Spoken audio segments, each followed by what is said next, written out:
High বন্ধুরা, Jhuma Bengali kitchen থেকে YouTube চ্যানেলে তোমাদের সকলকে স্বাগত জানাই। আজ তোমাদের কাছে শেয়ার করতে চলেছি কাঁচা কাঁঠাল বা এঁচোড়ের রেসিপি। সবার প্রথমে গোটা এঁচোড়টা আমি এরকম ফালি করে কেটে নিয়েছি। আর এখন অর্ধেকটা লেবু এই আঠার মধ্যে আমি রসটা চিপে দেবো। আঠার মধ্যে লেবুর রসটা দিলে কি হয়, এঁচোড়ের যে আঠাটা ওটা সব বেরিয়ে যায়। এরপর আমি ছোট ছোট টুকরো করে কেটে হলুদ জলে ভিজিয়ে দিলাম। এতে করে এঁচোড়ের যে আঠা কষ পুরোটাই বেরিয়ে যাবে। এরপর কড়াইতে জল দিয়ে আমি 5 মিনিট এঁচোড়টা সিদ্ধ করে নেব। আর সিদ্ধ করার সময় আমি একটু সাদা তেল উপর দিয়ে দিয়ে দিলাম। দিয়ে 5 মিনিট আমি সিদ্ধ করে নামিয়ে নেব। আজ আমি গোটা এঁচোড়ের পুরো ভিডিওটা দেখানোর জন্য না কাটিয়ে গোটা এঁচোড়টা নিয়ে আসলাম। কাজে কাটতে গিয়ে হাতটাই গেল কেটে। এঁচোড় তো সিদ্ধ হয়ে গেছে। এখন কড়াইতে তেল দিয়ে ফোড়নে দিলাম জিরে ও সামান্য হলুদ। এরপর এঁচোড়গুলো আরও একটু 2 থেকে 3 মিনিট ভেজে নেব। এঁচোড়গুলো ভাজা হয়ে গেছে। এবার আমি কড়াই থেকে নামিয়ে নেব। আমার সকল বন্ধুদের বলি, এঁচোড় তো অনেকেই অনেক রকমভাবে রান্না করেছে, তবে এইভাবে একদিন আমার মতো রান্না করে দেখো, খেতে কিন্তু খুবই অসাধারণ লাগে। এবার ওই কড়াইতেই প্রয়োজন মতো সর্ষের তেল দিয়ে একটা তেজপাতা 2 টুকরো করে আলুগুলো তেলের মধ্যে ভেজে নিলাম। 1 থেকে 1.5 মিনিট আলু ভাজা হতে হতেই লবণ, হলুদ, লঙ্কার গুঁড়ো, কেটে রাখা টমেটো দিয়ে বেশ ভালোভাবে মশলাটা কষিয়ে নেব। আদা রসুন জিরে বাটা না দিয়ে এইভাবে মশলাটা আগে কষিয়ে নিলে কিন্তু টমেটোটা খুব সুন্দর সিদ্ধ হয়ে যায়।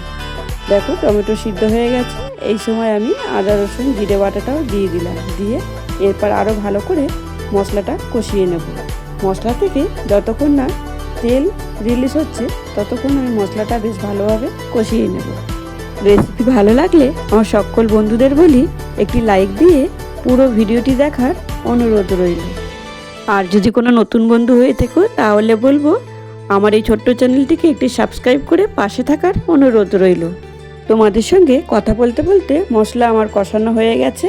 এঁচোড়গুলো অ্যাড করে দিয়ে আবারও নেড়ে চেড়ে 3 থেকে 4 মিনিট কষিয়ে নেব। আমার এই এঁচোড়ের রেসিপি গরম ভাত কিংবা রুটি, লুচি, পরোটা যাতেই খাও না কেন খেতে কিন্তু খুবই অসাধারণ লাগে। এঁচোড়টা বেশ ভালোভাবে কষানো হয়ে গেছে, বেশ সুন্দর একটা ফ্লেভার বেরিয়েছে। আর এই সময় আমি জলটা অ্যাড করে দিলাম। আমি এঁচোড়ের রেসিপিটা মাখো মাখো করব, তার জন্য আমি জলটা কমই দিয়েছি। তোমরা চাইলে ঝোলটা যেমনটা রাখবে জলটা তেমনটাই দিও। এখন দেখো স্বাদের ব্যালেন্সের জন্য 1 চামচ চিনি ও গরম মশলা অ্যাড করে দিলাম। এঁচোড়ের রেসিপি আমার কমপ্লিট। এখন একটা বোলের মধ্যে সার্ভ করে নিলাম। এরপর আমি এর মধ্যে ঘি অ্যাড করে দিলাম।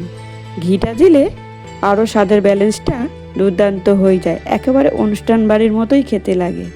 তাহলে বন্ধুরা, আজকের আমার এই নিরামিষ এঁচোড়ের রেসিপি তোমাদের কেমন লাগলো একটা কমেন্ট বক্সে কমেন্ট করে জানিও। আর রেসিপি খুব ভালো লেগে থাকলে একটি লাইক, কমেন্ট, শেয়ার করতে ভুলো না।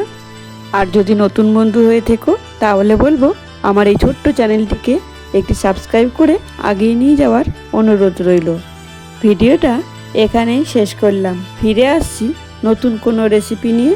ততক্ষণ সকলে সুস্থ থেকো, ভালো থেকো, সকলকে ভালো রেখো।